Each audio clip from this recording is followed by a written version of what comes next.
Welcome to another episode of Path to Black Belts. I had a very busy day today. That's like a bunch of excuses, but hear me out. This is very interesting though. First of all, I had to start the day early to commute like almost an hour away to the festival to work in the morning. So I did a few light stretches and some push ups, some sit ups, some body weight squats. Then I left. I've been mindful of my diet for most of the day, but I. Well, there is lunch at work, which is literally bread, and you have a little slice of like deli meat or cheese, not optimal, but I'm like just two slices. Then I keep those empty carbs low, and there is a bit of protein in what's on top of the bread and even in the bread itself. So it gives me energy to keep working. And other than that, I ate healthy. Even through a busy day, I got some sushi. I'm like, ooh, that was great. But I think the worst crack today was after all that festival work, I went back home and I went to work out at the gym. Upper body day. Finally, gonna pump some chest. I documented my bench press, so my bench press has been recorded. But other than that, my phone was low on battery, so I'm like, whatever, just do my rest. Like the upper, the overhead press and the barbell row and the pull ups were completely phone free, and that's great. I thought of training like my Pumse outside because I'm like, it looked great, but I'm like, I've been so busy that my place just turned into a mess. So I just had to clean all evening. Not all evening, because earlier in the evening I was at a concert with a great Norwegian artist named Jan Ove Ottesen, vocalist, singer, songwriter for rock band Kaiser's Orchestra.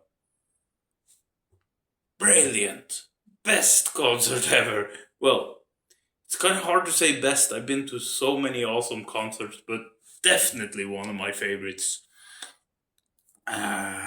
He played piano and he sang, so he didn't have his rock band with him. He just showed his abilities. And that's where I truly felt in awe at the presence of a master, since I'm so fascinated with the piano and I also sing. And I even written a few songs. But songwriting is not something I've gotten deeply into, so I really want to do that some more. Then it just got so late that I'm like, why bother doing any martial arts? It's lifting day. But I'm like, I didn't do my splits today. So just do some stretches, and I don't want to use the timer thing or do workouts by David or whatever. It's hard as fuck. Oh, excuse my language. It's just that thinking of splits makes me swear. But I'm gonna do them, but I'm probably not gonna reach anywhere near my full range now because not a proper warm up, not a proper anything. I'm just gonna read philosophy and try to stretch within a reasonable range, just so I keep it going. Yeah, sucks. Very bad splits. I don't even want it to start to hurt now. I'm so tired from a long day. Because I went back and forth to the gym, to the festival, worked out, to the no, worked out, did physical labor there, and then had to go back here, go to the gym, then uh, go straight to the festival again to see the concert, and then when I came back, it was a mess. I had to clean. So this is all the splits I'm gonna do and read some philosophy. What's on your tombstone? When you see someone often flashing the rank or position, or someone whose name is often bandied about in public, don't be envious. Such things are bought at the expense of life. Some die on the first rungs of the ladder of success, others before they can reach the top, and the few that make it to the top of their ambition through 1,000 indignities realize at the end it's only an inscription on their gravestone. Whoa, that was deep. Seneca on the brevity of life. Sometimes our professional commitments can become an end unto themselves. A politician might justify the neglect of his family for his office, or a writer might believe her genius excuses antisocial or selfish behavior. Anyone with some perspective can see that, in fact, the politician is really just in love with fame, and the writer enjoys being condescending and feeling superior. Workaholics always make excuses for their selfishness. While these attitudes can lead to impressive accomplishments, their cost is rarely justified. The ability to work hard and long is admirable, but you are a human being, not a human doing. Seneca points out that we're not animals. Is it really so pleasant to die in harness? He asked. Alexander Solzhenitsyn put it better. Work is what horses die of. Everyone should know that. Yeah. So that's actually a good lesson. It's like, oh, I'm striving towards black belt. What does black belt really mean?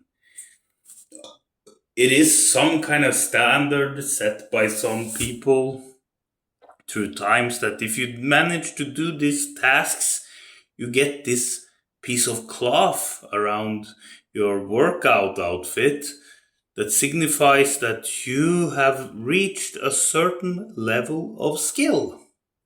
Isn't that kind of weird?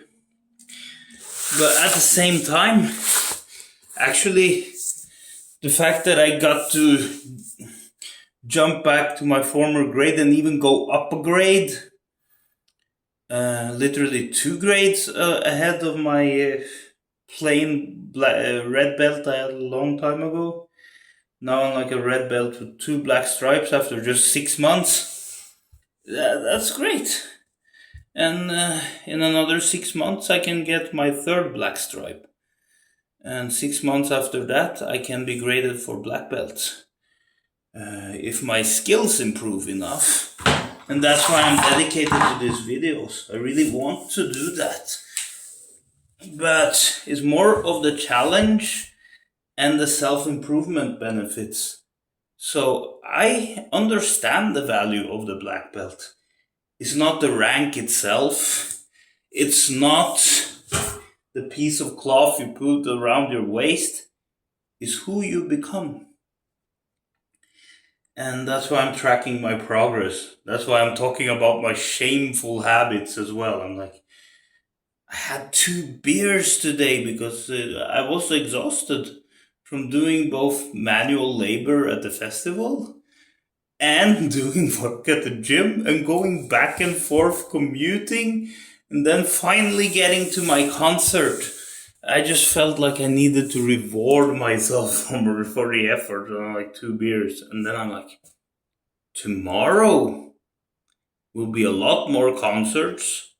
Tomorrow will be the match between Norway and France.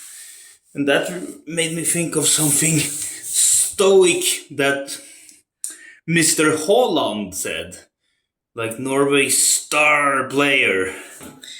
He said that he's not worried about whether Norway will win or lose against France. He says that they will most likely lose. And he doesn't care. It doesn't worry him.